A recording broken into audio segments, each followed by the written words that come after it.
नमस्कार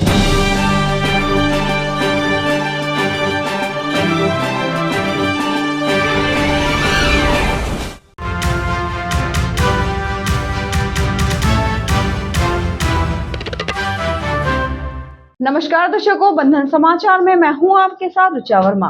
खबर जिला बिजनौर के चांदपुर से है, जहां से हम आपको दिखाते हैं हमारे संवाददाता एसडी गुप्ता की खास रिपोर्ट। चांदपुर निवासी सतकरतार सिंह ने पैराग्लाइडिंग का प्रशिक्षण लेकर महारत हासिल किया है। कहते हैं, अगर आप में किसी भी विधा को सीखने का हौसला है तो वह निश्चित रूप से प्राप्त होती है। ऐसा ही एक उदाहरण चांदपुर निवासी सतकरतार सिंह का है, जिनके पिता सरदार सुंदर सिंह चांदपुर के बाजार ढाली में जनरल स्टोर की दुकान करते हैं।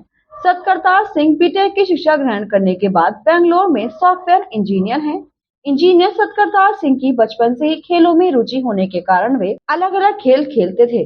उन्होंने पैराग्लाइडिंग सीखने में रुचि ली। इसका प्रशिक्षण टेम्पल पायलट कामचेत मुंबई से लिया, जो भारत का सर्वश्रेष्ठ पैराग्लाइडिंग पायलट संस्थान है। उन्होंने बताया कि पैराग्लाइडिंग एक बहुत अच्छा खेल है, जो ऊंची पहाड़ी से पैराग्लाइडर के जरिए नीचे पहुंचता है। उसके लिए हिम्मत और साहस होने की आवश्यकता है। इस खेल के लिए 40 किलो से कम और 100 किलो से अधिक वजन नहीं होना चाहिए। सतकरतार सिंह ने बताया कि मेरे द्वारा पैराग्लाइडिंग की जिले में पहली विधा है। मैं इस विधा को सीखकर इसका प्रचार और प्रसार करना चाहता हूँ। इस विधा को सीखने के लिए कोई ज्यादा खर्च नहीं आता।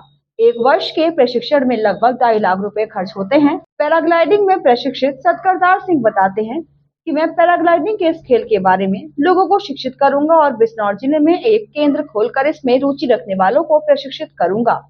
मेरा नाम सतकरतार सिंह है। मैं चांदपुर निवासी हूँ। पापा का नाम सरदार सुंदर सिंह और मैं एक इंजीनियर हूँ, बीटेक ग्रेजुएट, और मेरी पढ़ाई यहीं चांदपुर शहर से ही हुई है। 2 संदेश हैं। एक तो पहली चीज़ पैराग्लाइडिंग क्या होती है, जो हम आकाश से नीचे उड़ते हुए आते हैं, हम देखते हैं हिमाचल मुंबई से लोग उड़ रहे हैं, तो जो वो स्पोर्ट्स होता है, उस गेम को, उस स्पोर्ट्स को बोलते हैं हम पैराग्लाइडिंग। इसमें हम एक इंस्ट्रूमेंट का यूज़ करते हैं जिसे बोलते हैं पैराग्लाइडर। पैराग्लाइडिंग पूरा एक सेफ, एक अच्छा स्पोर्ट है अगर आप एक अच्छे इंस्ट्रक्टर, एक अच्छे स्कूल से सीख रहे हैं। दूसरी चीज़ ये है, कहीं भी आप पैराग्लाइडिंग करने जा रहे हैं, जैसे आजकल बीर बिलिंग हिमाचल प्रदेश में बहुत फेमस हो रहा है, हम पैराग्लाइडिंग करने जाते हैं, तो सबसे ज़्यादा ज़रूरी है कि हम उस स्कूल का, जो इंस्ट्रक्टर हमारे हैं, उनका सर्टिफिकेट चेक करें, जो हमारा APPI सर्टिफाइड वो इंस्ट्रक्टर है कि नहीं। क्योंकि हाल फिलहाल में हमने देखा काफ़ी हिमाचल में हादसे हुए हैं, तो उन हादसों से हमें बचना है, हमें सीखना है कि पैराग्लाइडिंग अगर हम कर भी रहे हैं, अपने शौक़ के लिए भी कर रहे हैं, या फिर कहीं घूमने जा रहे हैं और पैराग्लाइडिंग का मन कर रहा है, तो सबसे पहले उस इंस्ट्रक्टर का सर्टिफिकेट चेक करें, उस स्कूल का सर्टिफिकेट चेक करें, उसके बाद ही हम पैराग्लाइडिंग करें। दूसरी चीज़, अगर हम इस विषय में, इस स्पोर्ट्स को लर्न करना चाहते हैं, सीखना चाहते हैं, तो इंडिया में बहुत सारे स्कूल्स हैं। जैसे टेम्पल पायलट्स कामशेट में एक स्कूल है जो कि APPI सर्टिफाइड है, इंडिया का सबसे अच्छा स्कूल है।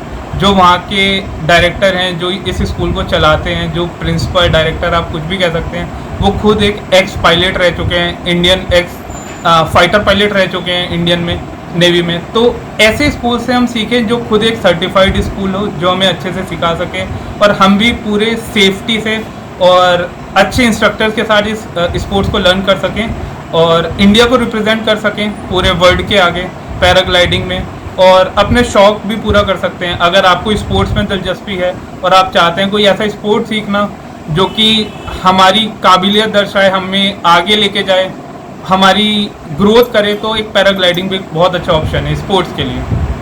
आपने बीटेक कर रखा है? हाँ जी। जॉब भी कर रहे हैं? हाँ जी। इस क्षेत्र में आपको किस तरह से मतलब प्रेरणा मिली कि मुझको पैराग्लाइडर में जाना है? शुरू से ही मेरी जो शौक़ था वो स्पोर्ट्स में रहा है। मुझे ट्रैकिंग करना बहुत पसंद है, योगा करना बहुत पसंद है। हाल ही में मैं विपासना कोर्स करके आया हूँ, वो उसमें मेरी बहुत दिलचस्पी है। तो स्पोर्ट्स में अलग अलग स्पोर्ट्स करते करते मुझे पता चला पैराग्लाइडिंग भी एक स्पोर्ट है, और बचपन से ही हमारा मन करता है आकाश में उड़ने का। हम पक्षियों को देखते हैं, आकाश में उड़ने का मन करता है। तो ऐसे ही मेरा कुछ प्रेरणा थी। मुझे जब मैं पहली बार हिमाचल गया, मैंने देखा लोग उड़ रहे हैं, तो वहीं से मुझे प्रेरणा मिली कि ये मुझे भी सीखना है। पर उस समय वक्त नहीं था। फिर पहले मैंने इस स्पोर्ट्स को समझा, रिसर्च की कि कौन से स्कूल्स हैं, कौन कौन से सर्टिफिकेट होते हैं स्कूल्स के पास। फिर मैंने वो रिसर्च करने के बाद एक स्कूल चूज़ किया और फिर सब टेम्पल पायलट्स चूज़ किया। अच्छा, खेलने की अवस्था जो होती है वो लगभग 10 वर्ष से 20 वर्ष के बीच होती है। जी। आप 28 वर्ष के अब इस समय हो चुके हैं, जी। तो क्या आप अपने साथियों को भी इस तरह का संदेश देना चाहेंगे कि इस अवस्था में भी इस खेल को अपनाएं? हम 28 साल की उम्र में ये सोच रहे हैं, आप यकीन नहीं करेंगे, जब मैं ये कोर्स करने गया वहाँ पे मैं देख रहा था 60 साल के बुजुर्ग, 65 साल के बुजुर्ग, मर्द और औरतें दोनों ये स्पोर्ट्स कर रहे हैं और हमसे बेहतर कर रहे हैं। इस स्पोर्ट्स में आप पहाड़ी चढ़ते हैं, नीचे उतरते हैं, तो वो हमसे बहुत बेहतर तरीके से कर पा रहे हैं। तो इसमें एज का कोई फैक्टर नहीं है। हाँ, अपने आप को थोड़ा स्वस्थ रखें ताकि आप पहाड़ी चढ़ पाएँ, उतर पाएँ। इसमें एज का कोई फैक्टर नहीं है और उतना ही आनंद आता है जब हम आसमान में होते हैं, अपने आसपास पक्षियों को देखते हैं, उड़ रहे होते हैं, हवा को महसूस कर रहे होते हैं, तो उतना ही आनंद आता है। आपने इस शिक्षा को ग्रहण करने के बाद जी, क्या इसका कोई ट्रेनिंग सेंटर खोलेंगे या ट्रेनिंग देंगे, इस तरह की कोई योजना है आपकी? बिल्कुल है।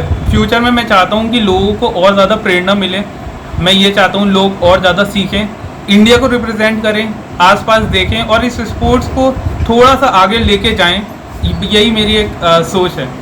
पैराग्लाइडर को लेकर के क्या प्रतियोगिताएं भी आयोजित होती हैं? पैराग्लाइडिंग को लेके पूरे all over the world, all over India प्रतियोगिताएं होती हैं। अभी हाल फिलहाल में ही सिक्किम में एक प्रतियोगिता थी जिसमें हमारे मुंबई ने रिप्रेजेंट किया और बहुत अच्छा किया। तो पूरे all over India, all over world इस चीज़ के लिए प्रतियोगिताएं होती रहती हैं। और इसी के साथ जुड़े रहे बंधन समाचार के साथ।